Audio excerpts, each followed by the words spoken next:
여러분 안녕하십니까? 2019년 4월 30일 화요일 신문사설 비평을 시작하겠습니다.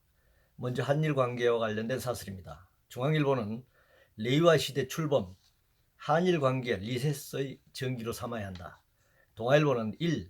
레이와 시대 개막, 한일 관계 개선 전환점 삼아야 한다.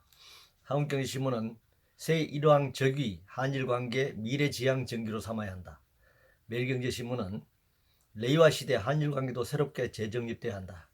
전부 한일 관계 정상화를 지금 촉구하고 있네요. 봉건 왕조 체제에서 왕이 바뀌었다고 한일 관계가 바뀔 수 있다고 생각하는 것은 착각입니다. 물론 일본이 수상을 중심으로 정치가 내각제로 하는 정치 중심은 수상과 내각이 있다고 하더라도 일본사를 지배하는 정신은 우리는 이제 일왕이라고 합니다만 일본에서는 천황 체제, 그러니까 이것이 일본의 이 정신과 일본의 문화, 역사 모든 것을 사실은 지배하고 있습니다.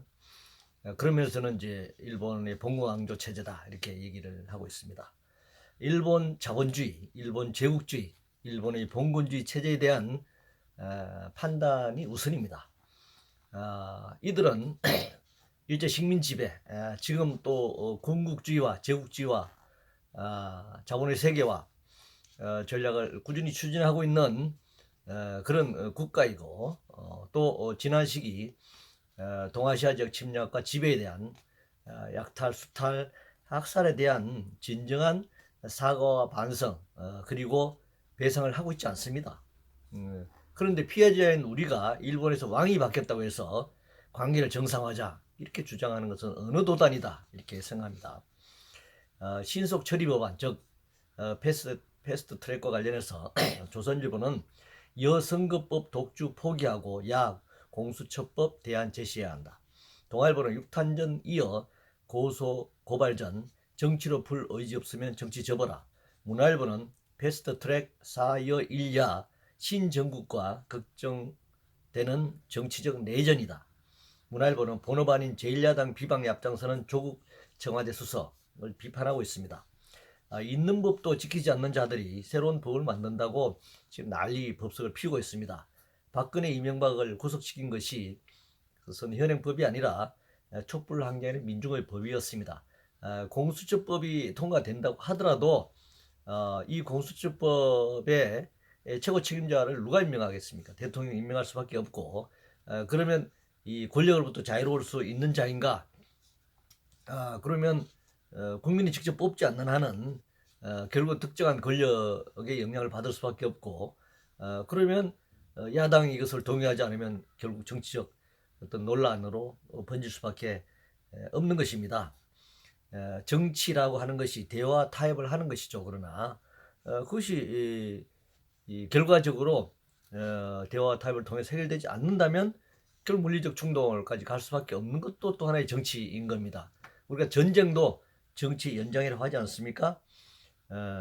그래서 충돌하는 이제 그들 여야 간의 세력관계, 정치 이해관계를 놓고 충돌하고 있는데 노동자 민중을 착취하는 법안을 만들 때는 즉각 야합하고 담합하죠. 그렇기 때문에 그들의 여야 구분은 그렇게 중요하지 않다. 어떤 면에서 노동자 민중과의 관계에서 보면 그렇다라고 하는 것입니다. 성장률과 관련해서 조선일보는 끝없는 경제 눈속임, 성장률 OECD 2위라더니 18이다. 한국경제신문은 모든 업종 설비 투자 감소 이보다 더 큰 위기 신호는 없다. 문화일보는 성장 엔진 사늘한데 기초체력 좋다니 어느 나라 얘기인가 하면서 정부의 성장에 대한 입장에 대해서 비판하고 있습니다. 성장 논리에 빠지면 숫자를 정치화하는 거죠. 마술까지 부립니다.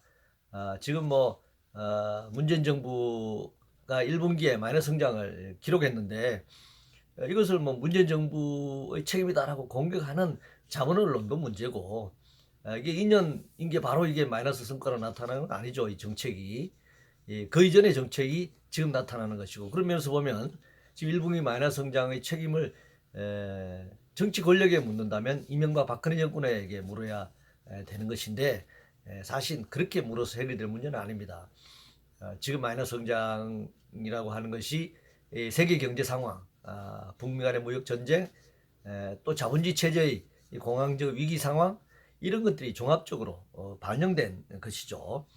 미세먼지 관련해서 조선일보는 미세먼지 최종 책임은 문 대통령에게 있다라는 제목의 사설에서 국가기후환경회의가 지난 29일 출범식을 가졌습니다.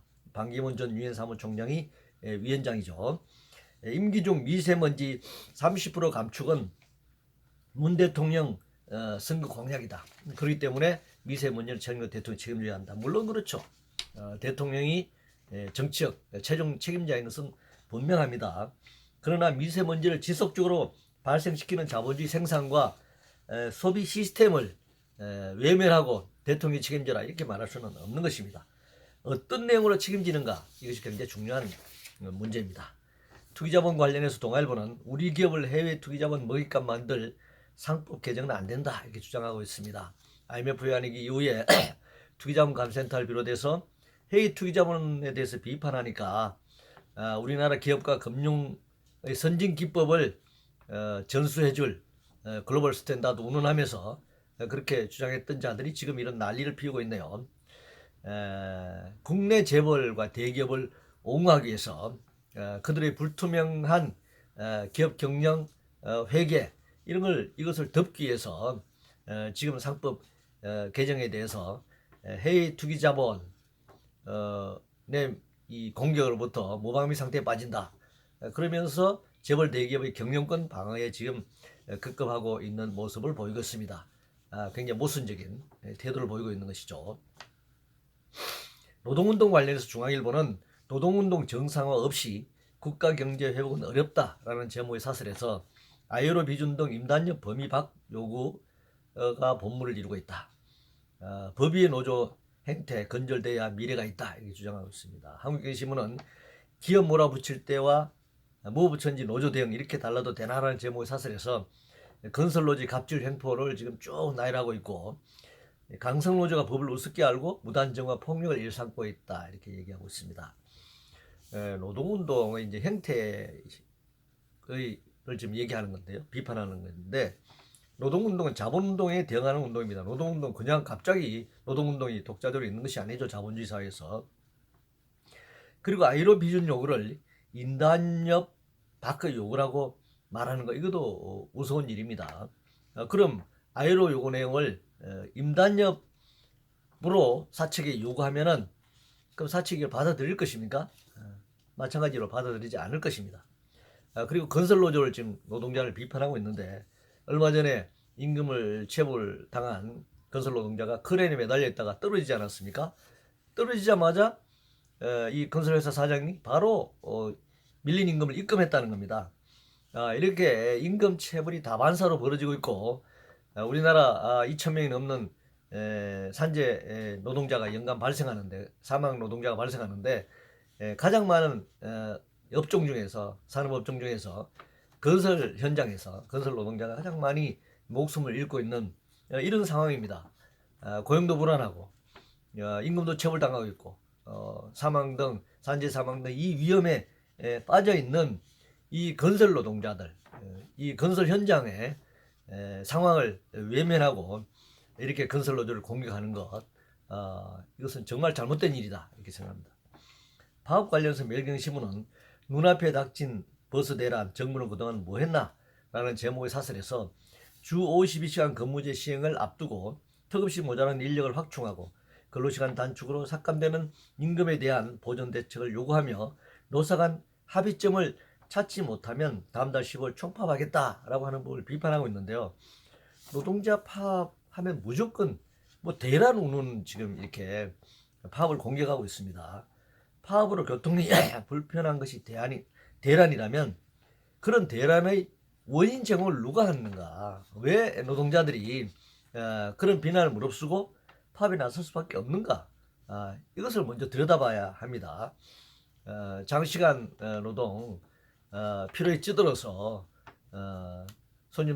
승객들에게 친절하고 안전운전을 할 수 있겠습니까? 이 장시간 노동 체제에서 말이죠. 그래서 주 50시간이 노동시간 단축도 아니죠, 어떤 면에서. 현재 법정 노동시간 40시간인데 주 52시간은 12시간 노동시간 연장 시간입니다. 이것을 노동시간 단축이라는 것도 어불성설입니다. 주택 공시가와 관련해서 이 멸경심은 폭증 예상되는 주택 공시가 이신청 유연하게 대응해야 한다는 제목의 사설에서 올해 공동주택 공시가격 결정 앞두고 주민 의견 접수 지난해에 비해 22배나 급증했다. 공시가 이거 인상하면 세금이 더 늘어나고 각종 연동해서 각종 보험료라든가 이런 것들이 더 높아지기 때문에 당연히 문제를 제기하고 반발하는 것은 사실입니다. 그 멸경신문은 형평성 공정성 논란이 제기되고 있다 이렇게 주장하고 있는데 물론 그런 논란이 제기되겠죠. 또 이 부분을 다 조정해야 하는 것은 사실입니다. 그러나 그런 논란보다는 주택 자체, 주택 정책 자체의 문제입니다. 이 주택이 주거가 아니라 주거 목적이 아니라 투자나 투기의 목적으로 소유되고 있는 것이 문제고 우리 국민 모두가 지금 주택을 중심으로 투기 투자 이 유혹이라든가 이런 현실에서 벗어나지 못하고 있는 것이 지금 문제잖아요. 이 토지와 주택의 공개념을 적극적으로 도입해야 합니다. 물론 헌법 개정으로 바꿔야 될 부분도 있지만 우리가 정책적으로 현재 있는 헌법과 법률 하에서도 이런 제도를 도입할 수 있다. 그래서 주택을 중심으로 불로소득을 획득하거나 주택을 중심으로 가진 자와 가지지 못한 자의 이 부의 불평등이 확대되는 이런 상황이 벌어지지 않는 그런 제대로 된 주택 정책을 마련하고 제도를 마련하고 그런 정책을 펼쳐야 한다 이렇게 생각합니다. 이상으로 2019년 4월 30일 화요일 신문사설 비평을 모두 마치겠습니다.